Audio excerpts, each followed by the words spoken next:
हाँ जी, मैं आता हूँ thank ji, thank you very much, so kind of you. Hemant Kumar ji, मैं आपके पास आता हूँ। आप भी कहीं ट्रैवल कर रहे हैं एक्चुअली, और नॉर्थ ईस्ट से एक पिक्चर हमारे पास आई है जिसमें बताया गया कि आसाम में भी थोड़ा इंप्रूवमेंट हो रहा है, और सीएए के ऊपर भी उन्होंने बात की कि वो लोगों को जेल कर रहा है क्योंकि वहां पर धमकाने की कोशिश की जा रही है। हाँ, ऑर्गेनाइजेशनल लेवल पे जो वीकनेसेस हैं खासतौर से कांग्रेस की, वो काफी गहरी हैं। फिर भी उम्मीद करेंगे कि राहुल की यात्रा से कुछ नई ऊर्जा आए, और जो वहां का एक तरह से क्या है कि बैठा हुआ संगठन है फिर से खड़ा होने के प्रयास करे।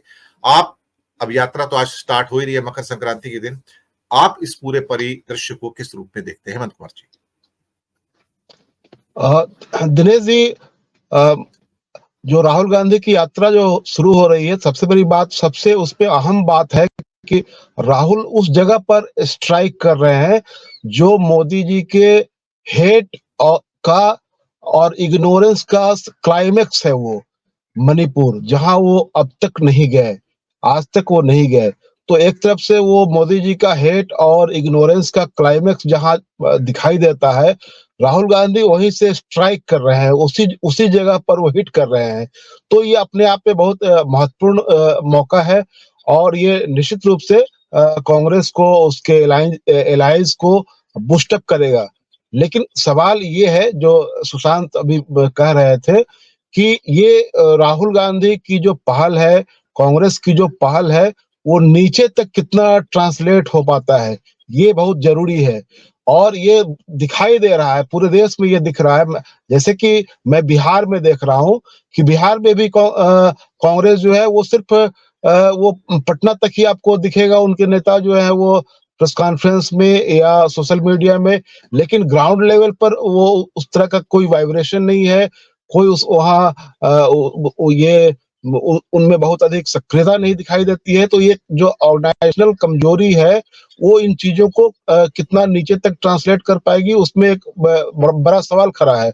और दूसरी बात यह है कि जैसे कि राहुल गांधी ने अपनी यात्रा शुरू की आज, और उससे पहले कल अरविंद केजरीवाल मिले थे दिल्ली में, उसके उनसे, खरगे और राहुल से, उसके पहले जो विपक्ष के लोगों की वर्चुअल मीटिंग हुई थी, उन तमाम चीजों, और उन लोगों को कहा गया है कि राहुल की यात्रा में ज्वाइन करें आप अपनी सुविधा के अनुसार।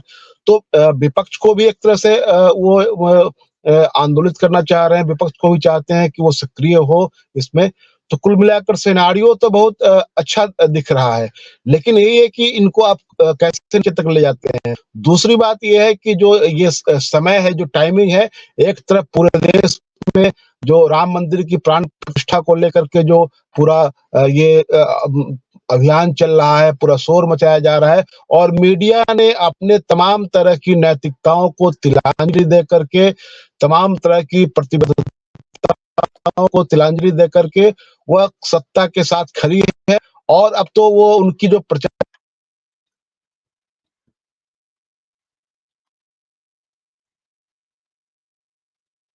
सर आवाज नहीं आ रही है हेमंत जी, आवाज नहीं आ रही है। I can't hear you.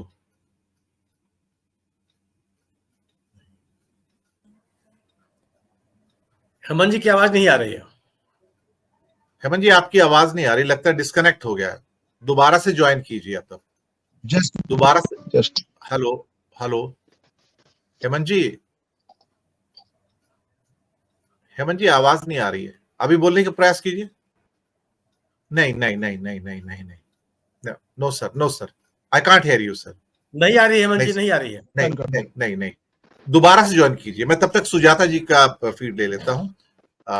इस बीच सुनील जी भी जुड़ गए। सुनील जी, स्वागत है आपका। सुजाता जी, आपने सुशांतों की बात, अब आवाज आ रही है? जी आई, जी जी जी जी जी जी जी जी, बात पूरी कीजिए आप। मैं कंप्लीट करता हूँ, मैं कंप्लीट कर लेता हूँ। हाँ जी जी जी। तो मैं ये कह रहा था कि जो पूरा शोर मचाया जा रहा है, उस वो दरअसल वो सोची समझी रणनीति के तहत किया जा रहा है, ताकि जो ये राहुल गांधी की जो यात्रा शुरू हो रही है उतना कम किया जाए।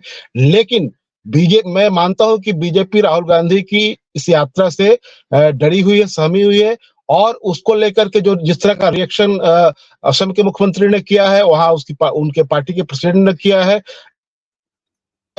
वो साफ दिखाई दे रहा है कि उससे निश्चित रूप से कांग्रेस को एक प्रचार, अब कह लीजिए उसको कि एक नेगेटिव प्रचार ही सही, लेकिन प्रचार तो मिल रहा है और उसके असर को भी ये एक तरह से अंडरलाइन कर रहा है। तो मैं समझता हूँ कि है, ये बीजेपी की चुनौती तो है ही, लेकिन ये है कि इसको किस तरह कांग्रेस नीचे तक ले जाती है, क्योंकि राहुल गांधी जितना प्रयास कर रहे हैं उतना ऑर्गेनाइजेशनल लेवल पर जो उनकी कमी है, ऑर्गेनाइजेशनल ढांचा जो है उनका एक तरह से बिल्कुल अधिकांश राज्यों में वो एक तरह से वो बहुत ढीला ढाला है और वो नीचे तक नहीं जा पा रहा है। ये बड़ी चुनौती है, लेकिन नैरेटिव सेट करने के लिहाज से मैं समझता हूं कि ये सही है। और मैंने कहा कि जो मोदी जी का जो हेट और इग्नोरेंस का जो क्लाइमेक्स का मार्क है वो एक तरह से मणिपुर है और राहुल गांधी वहीं से स्ट्राइक कर रहे हैं, उसी पर हिट कर रहे हैं। तो ये देश की मीडिया इसको चाहे जितना भी अंडर प्ले करे, लेकिन लोगों के बीच में ये चीजें जाएंगी और ये चुनौती है अलायंस की। मैं समझता हूँ कि अगर कांग्रेस की का संगठनात्मक ढांचा कमजोर भी है तो ये अलायंस को भी एक तरह से इसको एक अवसर के रूप में लेना चाहिए और अलायंस भी अगर इसमें शामिल होकर के इसको और मजबूती प्रदान करते हैं, इसमें एकता दिखाते हैं, एकजुटता दिखाते हैं, तो इसका असर व्यापक होगा और मीडिया चाह करके भी बहुत कुछ इग्नोर नहीं कर सकता है। और ये अंतिम बात मैं ये कहता हूँ कि बीजेपी का ये डर ही बोल रहा है कि राहुल गांधी की यात्राओं को डिस्टर्ब करने के लिए, वहां पर रूट जो है डाइवर्ट करने के लिए प्रेशराइज किया जा रहा है, उनको तरह तरह की बंदिशें उन पर लगाई जा रही है। तो ये एक ऐसा अवसर है कि इन चीजों को आप सेट कर सकते हैं और सामने में जो मंदिर का मुद्दा लेकर के जो ये आ रहे हैं और इसका जो प्रचार हो रहा है, पूरा मीडिया जो इसके प्रचार में लगा हुआ है, इसके काउंटर नैरेटिव इससे मुझे लगता है कि बिल्डअप होगा और ये नीचे तक ट्रांसलेट करने की जवाबदेही सिर्फ कांग्रेस की नहीं बल्कि इंडिया अलायंस के और पार्टनर्स की भी है। जी दिनेश जी। सही कहा। और